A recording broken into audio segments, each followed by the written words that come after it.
Welcome to Global Risk Community Chat. Today our guest is Fene Osakwe. So I'm very happy to have you here today again, Fene. Welcome. Hi, thank you for having me. It's been a while. It's Yeah, been a while.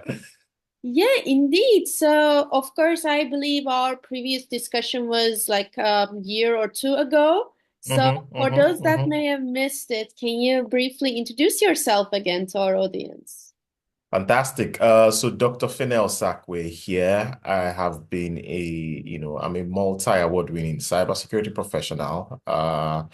Grateful to have, led technology cybersecurity in the New York Stock Exchange company. I've had the experience of working in Dubai, the US, the UK, Africa, Latin America. And also, I'm on Forbes Council. I am also a board member on EC Council, and also the first cybersecurity chairman for Lagos State in Nigeria for the Advisory Council to the governor.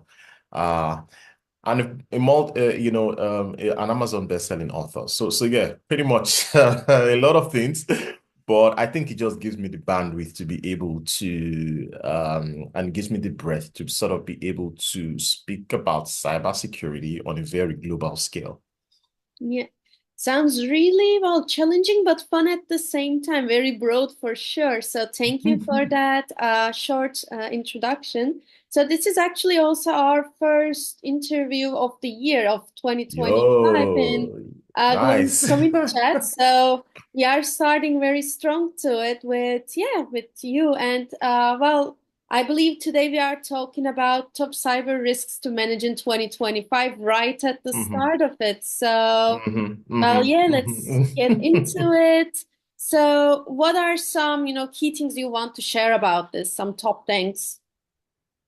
Yeah, so I mean, I could talk about this for 4 days, to be honest.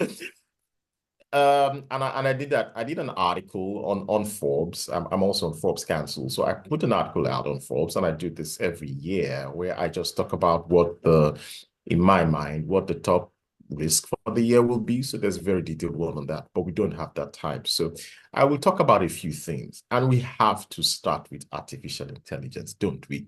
Because this just seems to be the only conversation being had these days.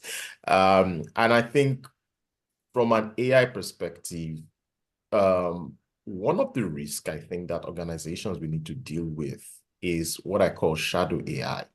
And shadow AI simply means, look, previously, in order for you to get a software on your system, you needed IT to install it on your system. So they took away admin rights from people. Now on your mobile phone, even your operating system comes with AI now. Okay, so what are you going to do? Are you going to stop people from bringing their phones? Now, people have AI on their system. You could go to the cloud from your phone, just any cloud provider, and be able to leverage generative AI to write company emails, put information. It's just a bit scary, the fact that there is now this huge ability to have shadow AI that is not approved by the organization. And so it just opens you up primarily to data loss. And data loss then opens you up to privacy to risk. Privacy risk then opens you up to fines.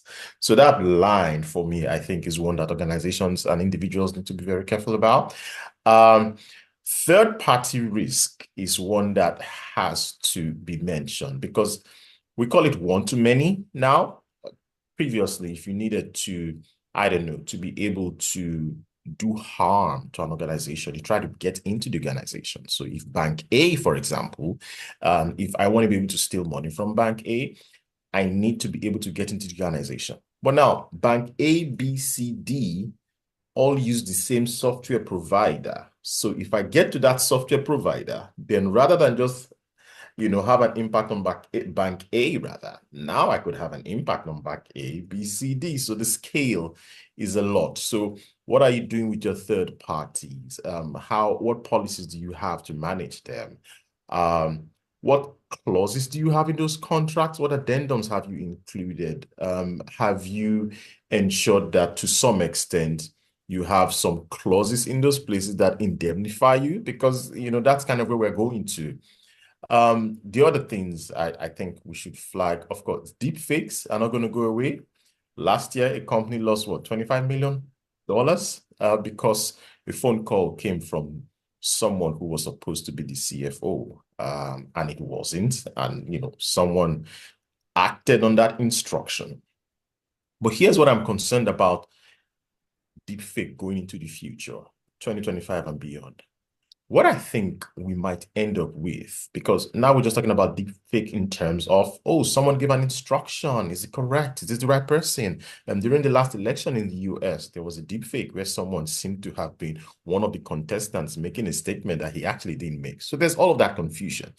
But going forward, there's also the concern about how this begins to impact in the law court. So if we both have an argument, HA, and we go to the law court and say, you say, oh, Dr. Fene sent this video and was threatening me in this video, my counsel can actually begin to argue against it and say, no, that was a deep fake. And what are you going to do? How are you going to prove it? And then now we just have this confusion. How do you prove it was not, even if it was? Or how do you prove it was? So that's something, and there's really no solution to this for now, from what I see. And I think the last one I would talk about, because of time, is again tied to AI, is malware generation with Gen AI. So a lot of people just think that Gen AI is just able to help you summarize your emails, write better emails, create social media posts, all these kind of lovely things we do. But what we are beginning to find out now is that it also is able to help you create exploits. So if you are able, for some AI, to properly give good description of a vulnerability, some of the AI tools are having about 85 to 87% accuracy now in being able to write an exploit that then exploits that vulnerability. So you do not even need to have cybersecurity or coding experience now. You just tell the AI, hey, this is the vulnerability. Could you write me an exploit? And then it's able to write with 87% accuracy. That is scary. Indeed. Yeah, I was thinking that, of course, you were going to mention AI heavily because, I mean, I think at the times when we were having our first discussion with you, AI was already starting to become a thing, but not to this Yeah, just a extent. bit. And Yeah, since last year, we saw that it's really like it's blown improved up. so much. It's blown up like to the points like back then, deepfakes were kind of, I guess, like you could kind of see it, or Yeah, you yeah, would need to yeah. really, really advance programs to be able to do these, which of course costed a Absolutely. lot. And now it's in everybody's pockets or screen essentially to be able to do such, high level things or high 100%. advanced things. Yeah, So yeah, that's, I guess, indeed a very big concern for cyber risk in general. So, and it I is. know It with is. some things there are not much solutions to maybe, like recommend because it's very unforeseeable, but what could be some takeaway points or things to be maybe mindful of for Mhm, our viewers to, like pay mhm, attention, especially so they can to at least some scale mitigate most of this. mhm, mhm. All right, so let's start with third party, which I spoke about. So third party has to be managed from a process and I think technology and even a policy perspective, right? So you need to have very clear third-party policies that state what is expected of your third party. There also need to be very clear security standards that have been defined that say if you do not meet this level of security standards, encryption, multi-factor, XYZ, you cannot work with us. Then there also needs to be the part where you put clauses, okay, from a privacy perspective. Now there are standard contractual clauses. There are, data privacy addendums that need to be included in contracts in order to be compliant with privacy regulations. But more importantly, clauses that protect you and indemnify you if there's a breach, like who takes responsibility when there's a breach, when there's downtime, all these type of things. So all of that needs to be very clearly managed. And how do you manage access of third parties to your environment? So building a proper access management process for third parties, I think, is important. When it comes to deep fakes, again, there's no clear-cut solution to this one. But here's what I would say. Um, the fact that you get a phone call from your boss and says you should transfer $25 million, what that says is that was the only mode of authentication that had been defined, that if a phone call comes. However, if it was multi, that, oh, we do not approve such amounts by phone calls in this company. If there's a phone call, there has to be a corresponding email and an approval gotten on that email too. So it's difficult. Okay, you do the deepfake with the email. How do you, with the phone call? How do you then do it with the email? How do you then, with the verification? So this was the whole point of why multi-factor came in the first place, that people's passwords were being stolen. Now you steal the password. Well, now you also need to go steal my token, or you need to steal my authenticator. So it's just trying to create a bit more layers. I think that that's important. In terms of shadow AI, this one has to really be governed a lot by awareness and policy. Almost the way some years ago, there was the concept of BYOD, bring your own device.